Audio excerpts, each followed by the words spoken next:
Alright, so I was able to squeeze in the master cylinder right here. It's a little bit of a tight fit, but it does work. This is obviously going to be for the rear brakes. I do want separate brakes for this thing. This is the front brakes, this is the rear brakes. It's just going to be a lot more fun driving this thing with separate brakes. Now, there's only a couple more things we need to do to this thing before the frame's technically finished and we can start working on the wiring. Most of that stuff we can do with this thing disassembled. We still need to weld the entire frame together just because, remember, this thing is only tacked together just because it's the easiest way to build this kind of stuff. Just tack it together, move on. Once it's finished, take it all apart, weld it back together, or weld it together, then reassemble it, and so therefore nothing distorts or moves that much. So I think we're finally at the moment where we can disassemble this entire thing, weld it all together, finalize the few things we need to do, like the rear brakes, front brakes, finish the axle, finish the jack shaft, strengthen the steering, and then hopefully this thing will be finished and we can reassemble it, and hopefully next video we can work on the wiring.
Alright, so we finally finished welding the entire frame together. Let me show you something real quick.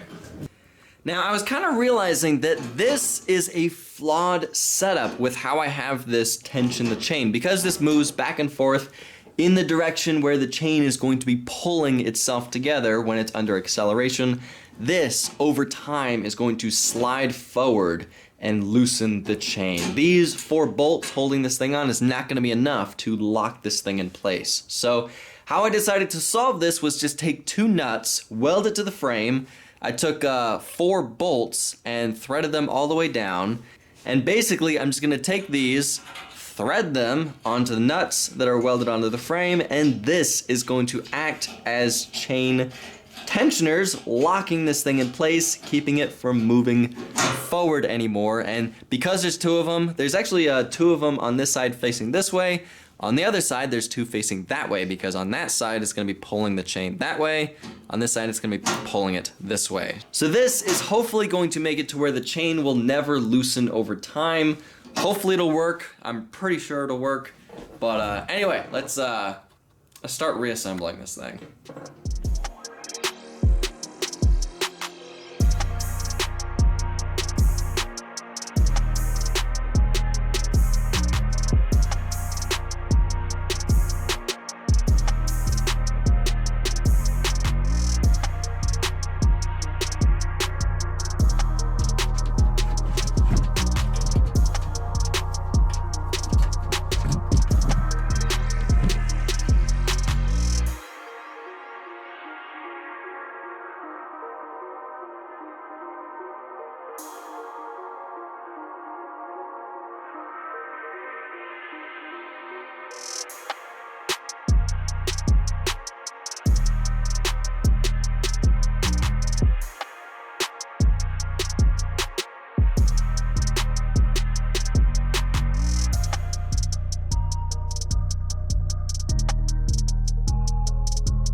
Alright, so we can finally finish the rear axle. Now I wanted to save this bit till the very last, therefore we make sure the front and back tires are the same width apart. Now I just measured the front tires. They are 40 inches from this side to this side on the where you bolt on the wheels.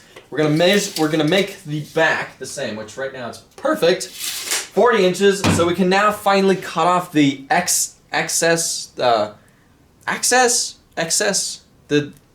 the extra bit that we have. Cut that off. Mark where we need to mill some keyways into this thing, and reassemble it.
Well, I kind of screwed up. So I'm using 1/4 inch keyways, and half of a quarter is 0.125. To round it up, I'm going to 0.13 just to have it have a little bit more play in there. so it's not so tight. Now, for some reason, when I was milling this one, I brought it to 0.187. I thought it was 0.23 that I needed to go to, not 0.13. So I kind of screwed up. Yeah, that is too much. Took too much material off. So I guess the only thing to do is just flip it around and do the proper key size on the bottom side. I do not want to buy a new piece of, this is a $45 piece of steel. So I do not want to go out and buy a new one. It's not the worst case ever. It's not the biggest deal, but it screams rookie.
We finally finished the frame. It's all welded together. We finished reassembling this thing. Now, I get these comments every single time when I'm working on a project like this. When I disassemble the frame to weld everything together, I always get comments saying, why didn't I paint the frame when it was disassembled? The reason I don't do that is because I'm not done welding stuff onto here. There's probably going to be a lot more welding done on this thing. Plus, I am not 100% sure if any of this stuff is going to work. If it needs modification, it's a lot easier to do that if it's a bare metal frame. So that's why I wait till I'm 100% sure that everything works. It needs no more further modifications, that is when I paint this stuff. So now next video of this project, we get to finally start working on the wiring. My least favorite thing about these projects is the wiring. This one's going to be even more tricky because it's fuel injected. We have this huge wiring harness that we need to somehow figure out where every single one of these connectors goes to something. We need to figure out what they go to, connect them up, and then somehow shove this in there and make it look neat and not do a crap job at it. So that's going to be it for next video. Not looking forward to that, but we need to do it. Another thing we need to do is we need to figure out where the mufflers and headers are going to go, how we're doing that. Now there's two options with how we can do that. The better option would be, the better but harder option would be to have the headers go out underneath the engine and somehow route in the frame. Not sure if we could do that. There is a lot of moving parts in there and it would be very tricky to figure out how to do that and have the muffler shoot out the back. That would be the best way to do it, but again, not sure if we could do it because it is cramped in there. There's a lot of moving parts.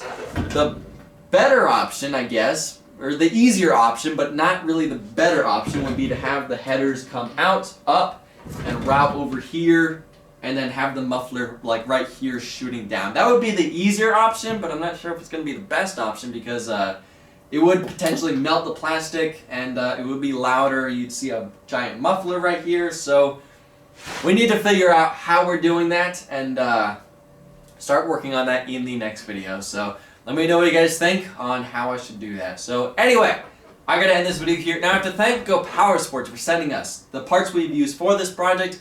Links for everything will be in the description below. Go check that out. I gotta end this video here. Thank y'all for watching. I'll see ya in the next video.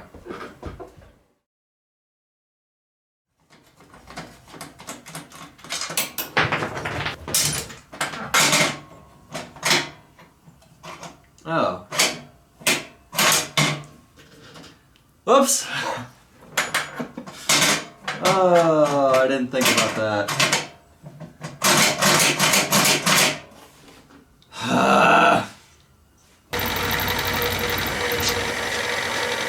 Ow!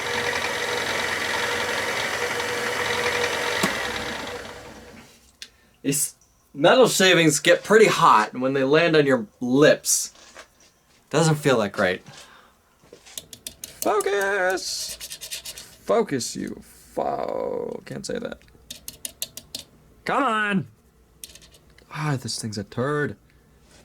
So you may have noticed that I didn't put any keys in the hubs. I don't have any right now that are long enough to fit in the entire hub. I have those little short ones that are like a little bit longer than an inch, but I need ones that'll fit the whole length. So I ordered them today. They'll get here in a couple days, but for now, let's just move on. Once they get here, I can just easily slap them in. So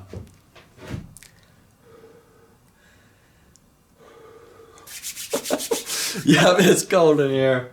It's winter time. 'Tis the season to be freezing. So, you know, as you can see, there's no insulation in here, so no matter how many heaters I have running in here, unless you're standing in front of it, you don't feel it. So, kind of sucks, but, you know, hopefully I won't be in here forever.